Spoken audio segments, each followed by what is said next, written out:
కాల సమయంలో ఇక్కడికి వచ్చిన మీ జీవితంలో or maybe your family member ఒకవేళ వారికి ఏదైనా వ్యాధి, ఏదైనా అనారోగ్యము, ఏదైనా హెల్త్ ప్రాబ్లం ఉండుండొచ్చు. బహుశా డాక్టర్స్ అని ఉండొచ్చు, ఇంపాసిబుల్.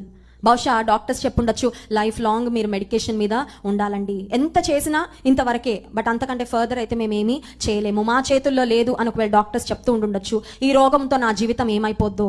కొన్నిసార్లు ఆరోగ్య సమస్యలు రాగానే చాలా చాలా కృంగిపోతాం కదండి. ఇంట్లో తల్లికి ఆరోగ్య సమస్య వస్తే తల్లి ఆలోచిస్తుంది, నాకేమన్నా అయిపోతే వాట్ అబౌట్ మై చిల్డ్రన్, నా పిల్లల్ని ఎవరు పెంచుతారు. కుటుంబ యజమానునికి కొన్నిసార్లు ఆరోగ్య సమస్య వస్తే కుటుంబ యజమానుడు బాధపడుతూ ఉంటాడు, నా పిల్లలకి ఎవరు పెడతారు, నా భార్యను నా బిడ్డలను ఎవరు పోషిస్తారు. ఇక పిల్లలకు ఆరోగ్య సమస్యలు వస్తే చెప్పక్కర్లేదు, తల్లిదండ్రులు విలవిల్లు ఆడిపోతారు. పేరెంట్స్కి ఒకవేళ ఏదైనా డిజీజ్ వచ్చినా తట్టుకోగలమేమో కానీ పిల్లలకు అనారోగ్యాలు వస్తే ఏ తల్లిదండ్రులు కూడా తట్టుకోలేరు. ఒకవేళ ఈ సాయంకాల సమయంలో ఒక ఆరోగ్య సమస్యతో ఇక్కడికి వచ్చారేమో, మేబీ ద డాక్టర్ సెట్ దీనికి ఇంతకంటే ట్రీట్మెంట్ లేదండి, ఇంకా మా చేతుల్లో ఏమీ లేదండి, ఇది ఇంపాసిబుల్ అండి, ఒక అద్భుతం జరిగితే తప్ప